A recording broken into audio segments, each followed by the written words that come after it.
Hey, Coach. Hi. Coachy. Coachy.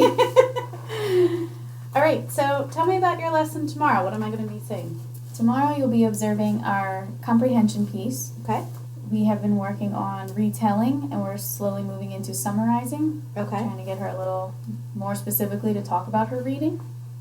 So she's been working with graphic organizers and doing character, setting, problem, and solution. So tomorrow I'm going to introduce to her how to summarize using the somebody wanted but so then. Okay.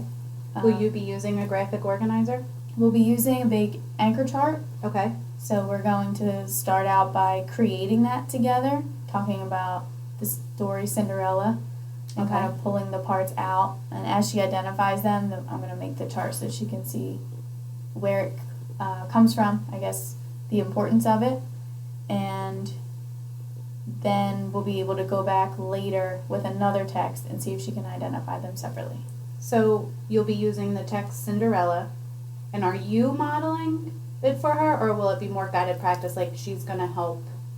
She's going to help. I want her to come up with the pieces through a discussion together so that she can see where it came from. Now, did you read Cinderella already, or you're going to be reading Cinderella? We're just going to be talking about Cinderella since it's a well-known story. Okay, so she's already familiar with Cinderella, so you're using a story that's already well-known for her, so that way she's able to talk about the different elements. Right. Okay. So why do you think this is an appropriate lesson?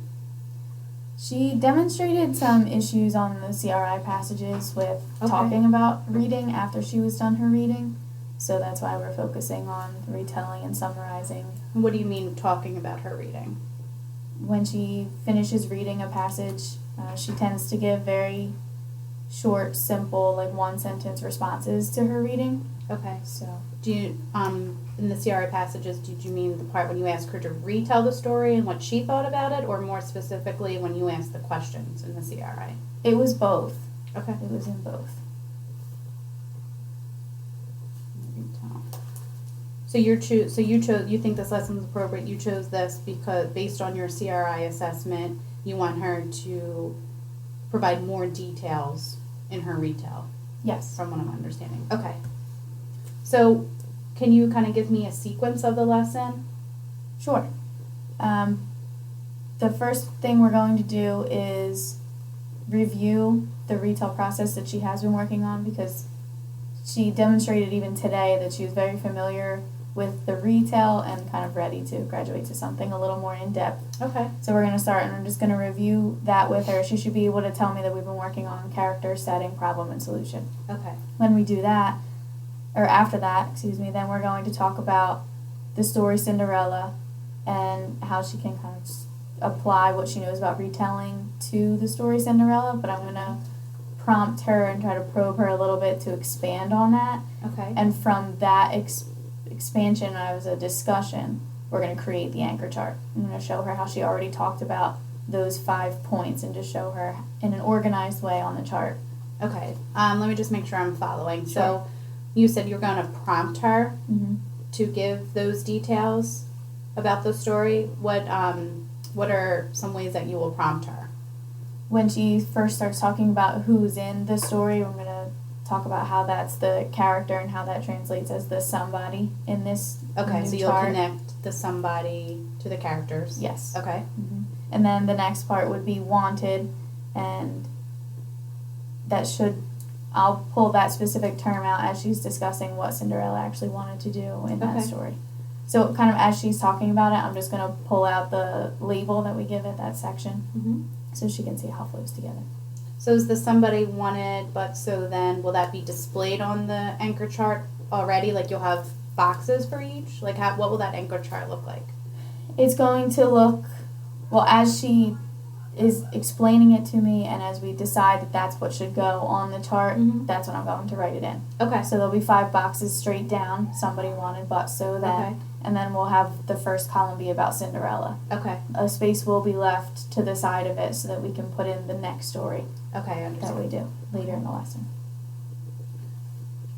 So when you are going through that lesson and modeling it, what will the student be doing? She'll be contributing to the discussion, telling me those, I guess, just how to put the chart together with those prompts. And then once we kind of have established that that's the way of summarizing that she can use for a story, I'm going to read her a story. Okay. And then with scaffolding as needed, see if she's able to identify those parts or if she kind of needs more assistance in pulling that out of a new story. Okay, so are you going to be doing a read aloud, or is she going to be reading like an independent text? I'll be doing the read aloud. Okay, which story did you choose? We chose Officer Buckle and Gloria. Okay. She loves animals, she loves dogs, and she's tending to gravitate toward those types of books. So. All right. So how will you know that this lesson was successful? When we get to the anchor chart with the Cinderella aspects all filled in, and then I read the new story, Officer Buckle and Gloria, to her, she should be able to identify at least the characters and what they wanted in the story. I'm thinking that maybe in the middle she might need more of the scaffolding of the help as we go through, because she's really good with the beginning, but it gets lost in the middle and at the end.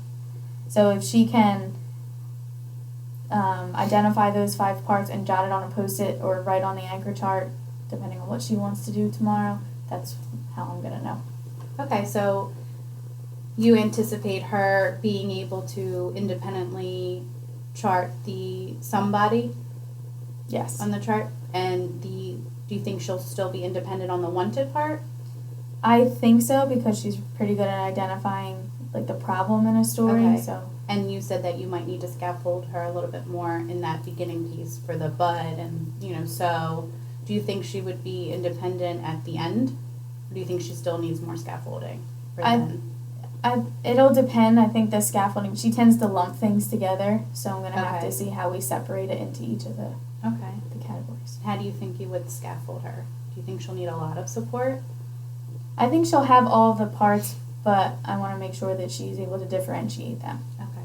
So looking at the lesson, what would you, as far as the data collection, what would you like me to look at or look for during the lesson? I was hoping that you could look at, since the lesson has the 3 different sections before, during, and after reading, if maybe you could just time those sections to see if I'm spending too much time on the modeling and not giving her enough of a chance to respond, or if I'm modeling too quickly and maybe that's why she's still lumping them together when it gets closer to the independent practice. Okay, so, at the beginning of the lesson, I'll start my timer when you're through your modeling and while you're completing the anchor chart together, and then I'll stop my timer and note how long that took. And then for the during reading section, you're going to be doing a read aloud. So you would like me to time the start of the read aloud and the end of the read aloud? Yes. And then for the after reading part, when she's going to identify the 5 parts, I'll start the timer and then I'll end the timer at the end of the lesson. That way you can see how much time each section took. Yes. Okay, is there anything else you want me to look for or any questions? No, not right now. All right, I'll see you tomorrow. Thank you.